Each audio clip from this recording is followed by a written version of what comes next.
And we're back with a brand new episode of The Authentic. How we doing, Jared? Doing good. How are you doing, Tanner? I'm good, man. And Kimmy, how are you? Great. We're pumped today. Glad to be back. We're back. We're Our back. first of the year, isn't it? It's the first of the year. It's been a crazy start to the year. And so much has been going on that this is our first episode. We're back and we're going to be better than ever. We have it all planned out for the next few months. And so be with us. It's going to be great. But Jared, tell us, one, what have you been doing? And two, what we got on the episode today? What have I been doing? Besides working all the time. I think I talked about this a little bit last time of like, this is the season of redoing materials, and I just finished my new buyer's guide. Nice. Which is fun. It is nice, actually. I saw it. I just finished my buyer presentation. I haven't seen that yet. Yeah. So reworking all that. Been busy doing that, which has been kind of fun. It's always fun to redo that kind of stuff. And you're the only people I know that actually redoes things and makes it modern every year. So good job. you know what's funny too is I hardly ever use them. Really? Yeah. Huh. Like, I don't do very many presentations anymore because usually the people I work with, they already know me. Right. So when I do compete, it's not really competing. Yeah, it's not very often that I actually pull out the. But But hey, they're ready. They're ready. The ammo is packed. The real question is, are we in your buyer's guide? We being. Tannergarver Mortgage. Oh, for sure. Okay, Yeah. I'm just making sure. I'm just making sure. It's one of those pages though that you can. Let's just skip over. Yeah. You could just It's like a skip dry it. erase board because if you screw up once, it's. Goodbye. like- I'll put somebody Pick- else in there. One of our 5 lenders, and Tanner just at the bottom. Oh yeah. Yeah. Tanner's firmly at the bottom. It's me with my face just smiling. Yeah, it's like if you have no other options, call Tanner. Call this guy. No other options. He sucks, but he has a cool assistant named Kimmy. Yep. I will say though, we just finished a deal not too long ago, and it was smooth as glass. That's right, baby. It was awesome. Yeah, we had a good December together. Yeah. Closed couple at the end of the year. It was a great end to the year. And yeah, I love your buyers. They're good buyers. They're good people. Well, I love the lenders that don't ever contact me and that just do their thing and hey, here's an update. We got it. We're good to go? Yeah. Well, thank you. Oh, God. And Jeff's here. Jeff Yakos. Oh, What to no. do, baby? Jeff Come on Yakos. into the podcast. Got my Mickey D's. Come say hi.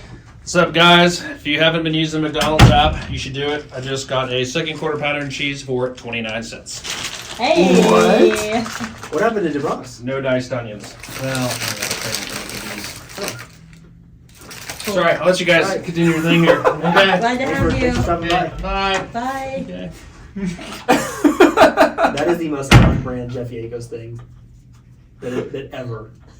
I got another quarter pounder for 29 cents, baby. And I was like, do I keep this in the episode? That right there is Yeah, a top. keep it. That right there is Keep a it. top 100 realtor in Kansas City coming at you live. Yeah, exactly. Right. Yep. Yeah. That is amazing. But all right, well, now that Jeff Yakos just popped out, Jared, let's dive on in. Okay. What we got on the agenda today? Well, I'm curious from your perspective. Mm-hmm. I have some thoughts about what's been going on Yep. this year. Obviously, the market is similar to what we've been talking about. It doesn't Yep. feel relevant to speak about that. But I've been having some unique situations, and I want to hear your perspective on the lender side. Mm-hmm. Because number one, you see a lot of agents from across the board. Yep. Like I kind of have my circle of people that I talk to. Right. So curious about your experience and what you've been seeing. But to put it I guess, to blanket the episode, there has been, from my perspective, a bigger how do I want to say this? There's been more of an emphasis on what value a realtor brings to a process, Mm-hmm. or even a lender for that matter. Right. Like because money is so sensitive and so tight, everybody is squeezing as much as they can out of everything that they can. Right. Which is normal, right? But more so than ever, I'm having these conversations with people. Yep. Of why you and what are you going to do. So anyway, I'm just curious. I want to share a couple of things that have happened. Yeah. With what I've been dealing with, but at the same time, from your perspective, I'm just curious. Where do you see people, not only in your process, like where do you see lenders messing up, Right. and where do you see, like, when you see other realtors do something and you're like, oh gosh. Why are they using that? Yeah. What is going on? Yeah, it's more relevant now than ever. one, like you said, the economy is where it is. It's been the same thing for a while now.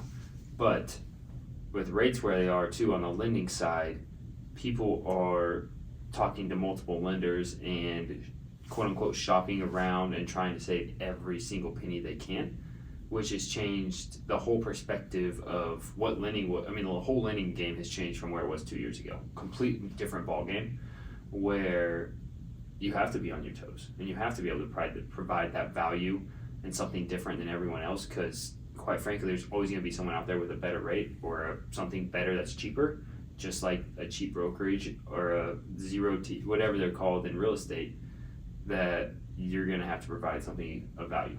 And so we're seeing it more than ever as well on our side. So with that, I want to ask you, give me one story of what you're seeing. Because you have a few. I do have a few, yeah. I mean, most of these come on. I'll start with the easy one, because this one isn't me directly. Mm-hmm. I was talking to Andy a couple days ago, and he has a buyer he's representing that he's trying to get to buy a for sale by owner. And he was sharing with me that when they approached a for sale by owner, they had made it clear they were doing it on their own, but they had no clue like what all of the intricacies of the contract and what the offers were. Right. And this is what's fascinating. I won't get into the details, but Andy said we legitimately could not make a better offer. We could have, like my buyer was willing to, but because the seller had such a misunderstanding of the contracts, we couldn't even make a good offer because they wouldn't have understood what it meant. This is very specific to, they were able, I believe in his circumstance, they were able to do an appraisal waiver. Gotcha. Which for a seller, that's amazing It's huge, comfort. and they probably didn't know what it was. But he goes, we couldn't even include that in the offer because they would not have understood what that even meant. And so it would have been a detriment for us to include that, because how can we explain that to a seller well? Right. Now, I'm putting words in his mouth. He basically just kind of gave me the synopsis of what went on. But I'm like, man, as a seller, here you are thinking that you're saving money. You're saving money, but you've actually put yourself in a worse position from a term standpoint. Right.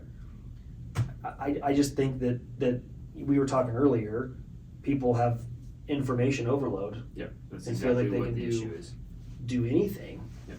And it's hard because we're trying to stress like, hey, We matter. there's value here because we can help you.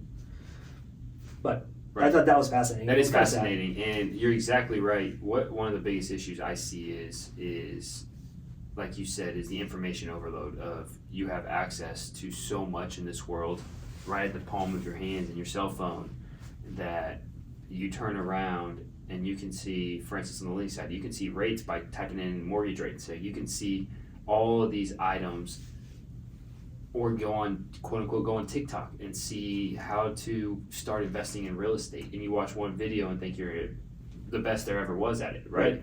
And you'd be surprised at how many people I hear that listen to a Bigger Pockets podcast or go on TikTok and watch something and call and think they're investors, and they have no clue what it really is.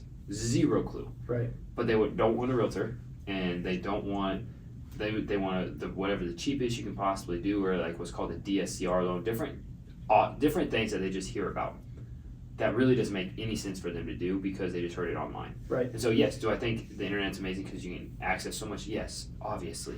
But it's also a crutch because you can access so much and you think you can do things that you don't find the value in other people, and it really hurts your value, and it hurts your ability to actually succeed, because it's so different microly and actually being in it every day than what it is on the outside looking in, and so much tougher. And so that's a perfect example. We see it all the time. I had one just this past week and this is on the lending side, so a little bit different than the realtor side, but where they were going to go, it was a VA loan, and if you type in VA loans, you automatically come across a company that has like a veteran in its name, Mhm. right?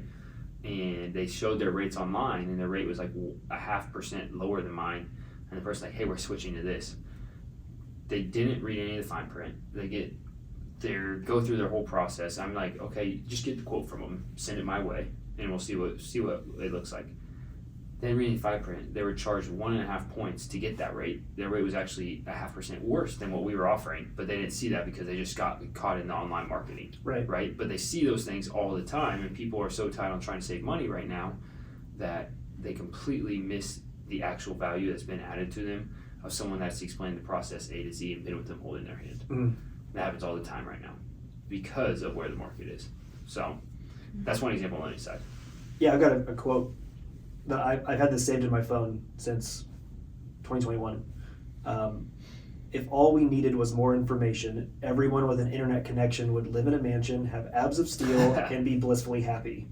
New or more information is not what we need. A new plan of action is. Oh, that's good. Yeah, that's it right there. And so anytime we have this conversation, I always think about this, right? Because it's true, and we use these examples all the time. But like, we use a professional to interpret the things that we can find within 12 seconds on the internet. Yep. Right? We go onto WebMD. We're like, oh, okay, I've got cancer. Well, now we're gonna go to a doctor. So you don't have cancer. Actually, you just have a cold. Right. So I think that obviously as the internet grows and as these things, and we talked about it before, as the quick, I want to know what I want to know in 90 seconds or less, information is readily available. But true or not is a different story. But right. Let me ask you this: do you think the lawsuit or anything that has to do with the lawsuit has brought any more despair on realtors or anything that you've seen? No. I don't think so either. I'm really glad you said that, but I wanted to get your opinion on it before I said no. Now we're starting to see, here's what's happening, is we're starting to see, from that, we're starting to see sellers offer a lower buyer commission. And people are now using that as leverage to try and win listings. Mm-hmm. And I've had those conversations before. Right. Now, and that's another one of the stories, and I talked about this on Instagram a few weeks ago, or maybe even last week, but I had a gentleman that had asked me to help him sell his house, and he had kept sending me screenshots. He had realtors reaching out to him, like, hey, I'll do it for this percentage, I'll do it for this percentage, I'll do it for this percentage. One guy had gotten all the way down to 3.5% for both sides. Right. And I told him, I was like, hey man, if that's the direction you need to go, I understand. I'm not a discount broker. Right? And what I mean by that is here's why. I'll go into that a little bit more. But it's like, I wonder what he's offering a buyer's agent, because whoever's buying your home likely cannot afford to buy that extra, or that buyer may not have that extra percentage or two that they need. This agent you hire is unwilling to help with. And I think people need to understand that. I didn't explain that well. Essentially, his buyer pool would be drastically reduced. Right. Because you hire a discount agent who's going to tell you that it's not important, or not tell you the pros and cons of paying a buyer's agent. Yep. And therefore, that's going to drastically hurt his buyer pool. Yep. I mean, the perfect example is just it's simple. Let's say you sell a $300,000 home, you cut it 1% even. Mm-hmm. It saves you $3,000. Mm-hmm. I guarantee you that if you cut a buyer's percent by the buyer agent cut commission by 1%, you're going to cut 200 buyers that could possibly be in there out of it. I guarantee with that, if it's a good house, you'd make $5 to $10 grand more by keeping it at 3% than going to 2%. Yeah. Just because in the difference of the demand right now is, and that price range is just nuts. Right. But people don't see that. They see we can cut and save. Yeah, and this is where things get funny for me, especially with the lawsuit, because there is a lot of pushback onto realtors for, like, well, you're charging too much, you make too much money for what you're doing, and this, that, and the other. A good agent is going to put you in the best position no matter what. And what I mean by that is us telling you that it's better for you to give more to a buyer's agent. That's not us trying to manipulate anything. At least that's not me. That is me putting you in a position that I feel is the best way for you to get the best offer. Mm-hmm. And that's to cast as wide of a net as possible. If you alienate any buyers at all, that's the whole name of the marketing game, is we're not trying to alienate any buyers. If you do that, that could hurt you. That's the con, right? And I think of that situation, and I use that to talk about another situation where I had a client of mine who said, hey, we sourced an off-market deal and we got a deal. Here's the deal. What do you think? Now, they trusted me to be honest with them. Right. What I could have said is, that's a terrible deal. Use me. Right? Like, I could have. Yeah. And they would have believed me because Yes. that's a relationship that we had. But because my job as a real estate agent is to put people in the best position to win and to do what's the best for them, I was honest with them. And I said, here's the thing. We'll never know what the market will bring for your home. Right. You are in a very hot market with low inventory. Yep. The offer that you have very well could be the best offer that you have. Here's what I can see on the comps. I personally don't know. I don't feel confident that if you put the house on your market, you could get a better deal than that. What does that mean for me? That means I don't get paid. Right. But I put them in the best position to win, even though that cut me out. Right. That's what a good agent does. Yep. And like, that's part of the value too, is I think there's so much stigma around what we're doing.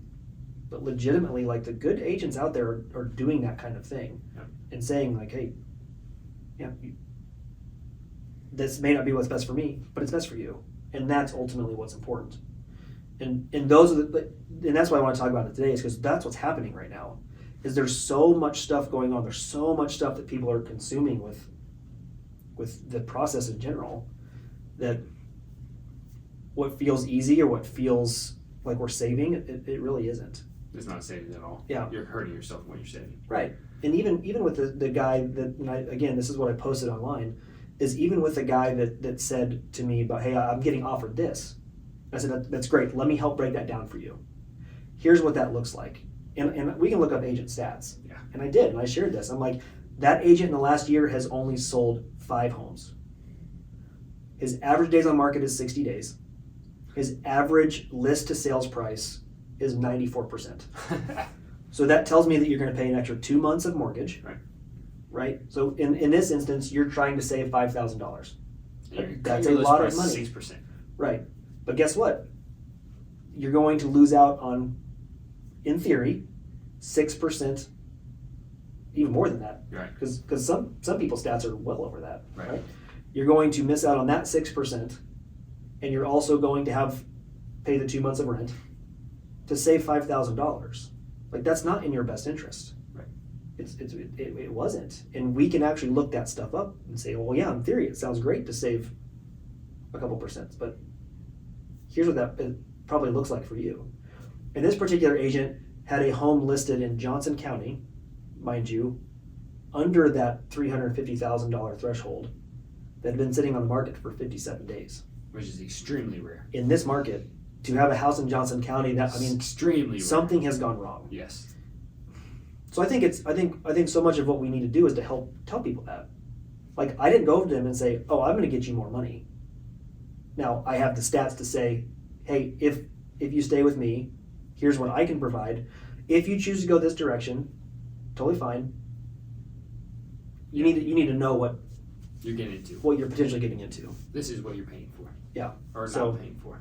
But those conversations, whereas typically people are like, You're my agent. hey, you're my agent. Can you list my house for me? Yep, let's do it. It's completely changed over the last 2 years. Yeah. From where it was. And I think a lot of that has to do with the demand difference. Like, these are people who now you don't just, yeah, rates are in 2s or 3s. This payment's crazy low. We can afford that. Let's just move. Mhm. These are people that need to move. And they're people that have more information than they've ever had. And they're trying to save dollars everywhere. Right. So I get that. But it truly is, especially on the realtor side, is you are hurting yourself when you're helping by not having one. 100% of the time.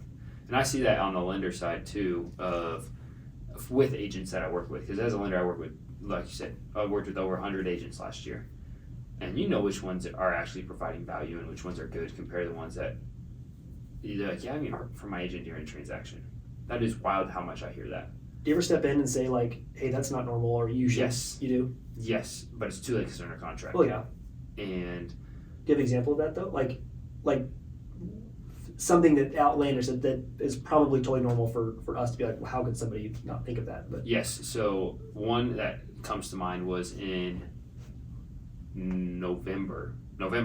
which was the really, really slow month because rates hit 8%.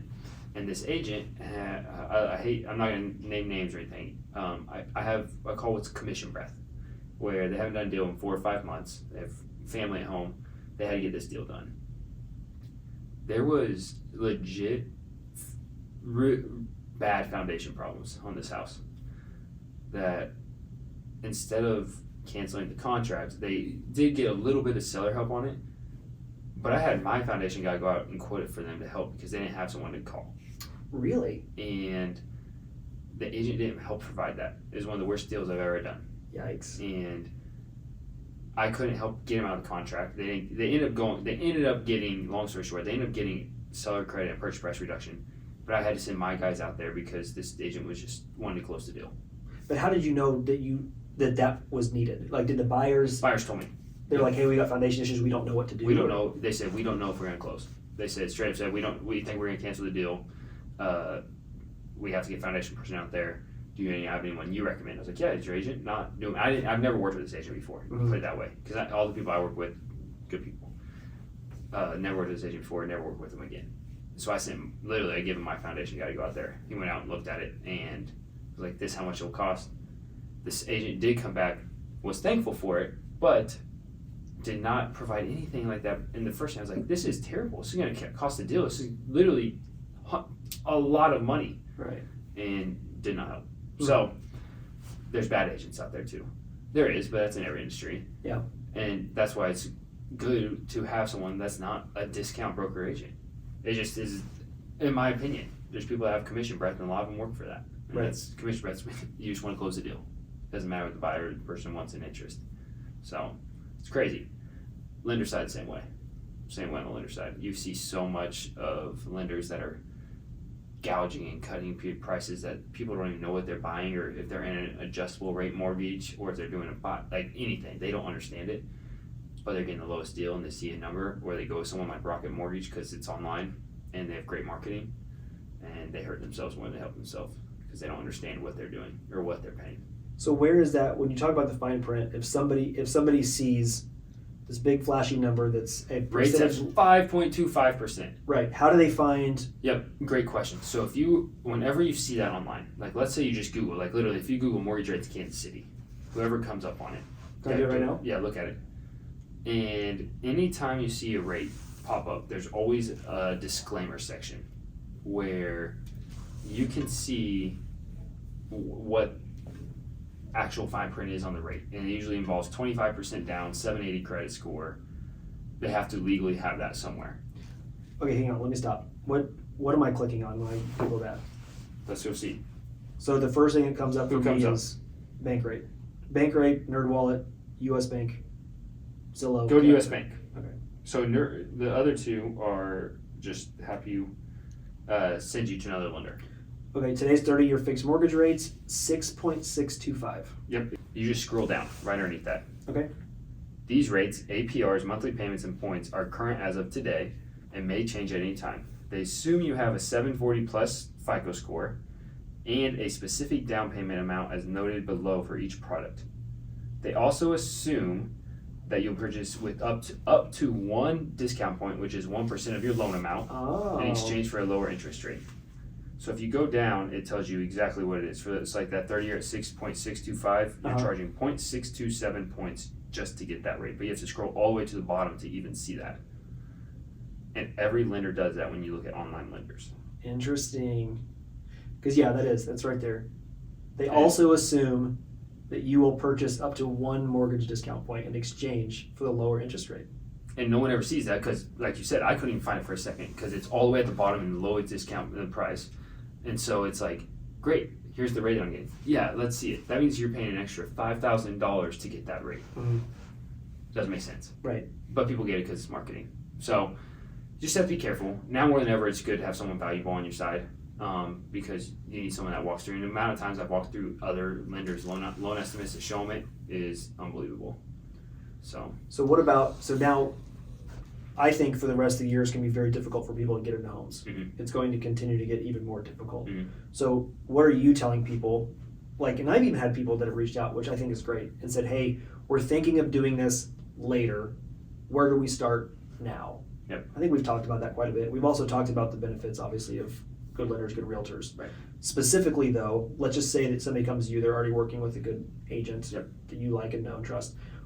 What are you telling them to get prepped, to put them in the best position? And I'm talking in the market of appraisal waivers. I know the debt to income stuff. I think we all know that. But I'm talking about like brass tacks. This is what you have to expect. This is what you have to plan for if you want to get into a house in 2024. Yep. So it depends on your purchase price and where you're looking at, obviously. But let's say you're in Johnson County as a first-time home buyer under $450,000. You're going to be in multiple offer situations, and when the rates come back down, which who knows who knows when they'll come.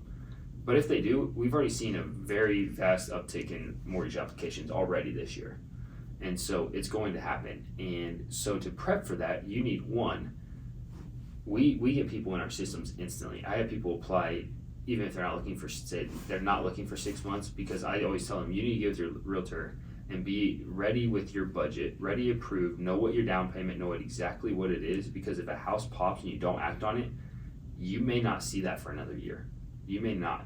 And so we have people apply, do a soft credit pool where we don't have to hit their credit hard and get all of their ducks in a row. And then when it comes to cash, the cash talk is one that's very important for me. I tell everyone, you need to know how much you're putting down, what you feel comfortable with coming out of your pocket versus your down payment. It's a different story of what you feel comfortable with coming out of your pocket versus down payment, because that involves closing costs, that involves appraisal waivers, that involves everything. And then we can backtrack from there. And then I say, take that money like you don't have it and put it into a high yield savings account, because you can gain 4 to 5% right now on that while it's sitting there, and now don't even touch that money and just sit back and wait.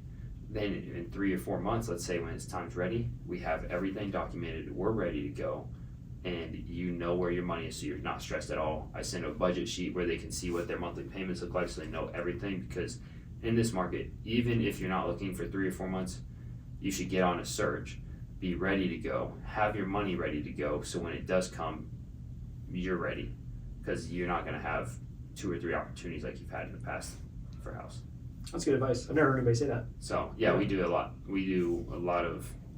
I work with a lot of first-time home buyers, and so we go over that a lot. But Right. you're gonna have to prepare yourself.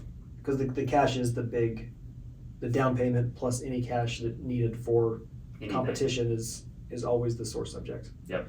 But two, even if I know that when we talked back when rates were lower, the conversation was, it didn't always make a lot of sense to put down a high amount for your down payment. And the theory is because your PMI, your private mortgage insurance that you would pay for the 2 or 3 years, Yep. That you needed to get to that 80% loan to value, Right.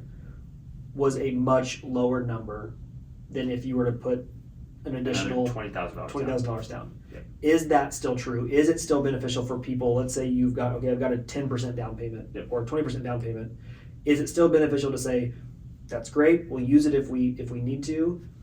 5% down is the play right now, so that way you have more cash to play with in case you get into a competitive offer? Or does the higher rates change that theory? No. That theory is still great, because the rates have nothing to do with the PMI. PMI is very cheap if you have a good credit score. And as a good credit score, I mean 740 and above. If you're somewhere between 700 and 740, it depends on your situation, as if you're a first-time homebuyer, what programs you fall into. If you're below 700, I would say you want to put more down than possible, because of the mortgage insurance piece.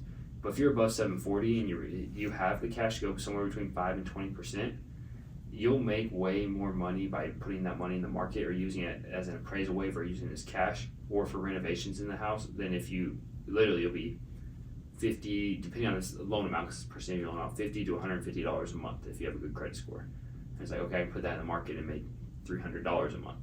And so right now, if you can have cash is always key. So 740 and above, and we walk through all that. But yes, it definitely is benefit with the PMI.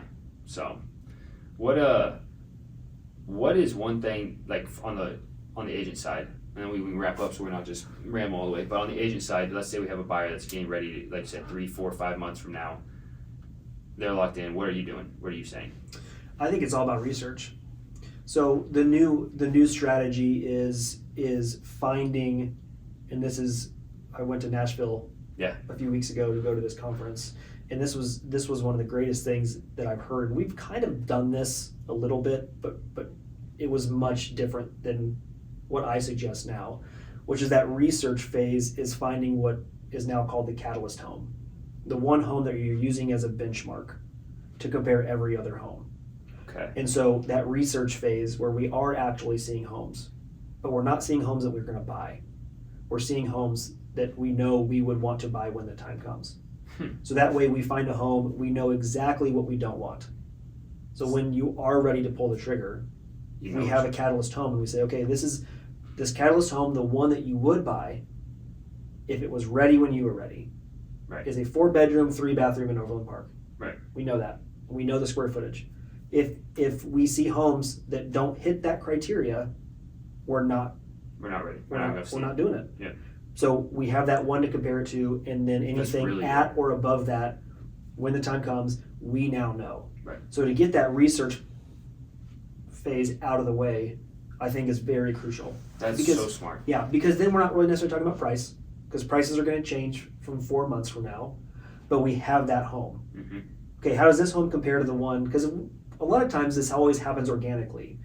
Buyers get into the market, they find a house that they love, and they're like, oh my God, that was the one. We wish we would have known that we needed to do more to get it. And every time I say the same thing, that wasn't the one. You're going to find something much better than this. I promise. It always happens, right? You always think you lost out on the one, but there's always a better one that comes along, always. So if we can do that process not so organically and kind of do it ahead of time, that really helps. That's so smart. I've never heard that. I know. And we always said, okay, we're going to compare these houses, like the top 3 houses. You're going to have a rotating list of which ones you feel like are in your top. And we've done it in a way. I've never but heard that. this way is to me, when I heard that, I'm like, oh my gosh. It makes sense. Yeah. Because then you're not wasting your time either in the future when you're actually looking. Right. And you're ready to act when you see the one. Yeah. Right, Kimmy? Sounds like dating. It is. You're dating Finding the one. Buying houses and buying boys. Have you found Or the one? girls. Have you found the one yet? Or is Tyler your catalyst? Tyler's mine. Tyler's my catalyst. Okay. So you can't do any worse than him. Shout out, Tyler. What am I going to say? No. You gotta listen to this. What is it? Say what you want. Yeah. All right. Well, let's wrap up. Let's next episode we're actually going to dive into back to our city episodes. Yes. We're going to dive into some cities around or City. neighborhoods around Kansas City where we can really do some experience and try to see if we can help people find something there. So. Heck yeah. Yep. Cities and coffees. Cities and coffees. Maybe. All right. Thanks for listening, everybody. Bye. Bye.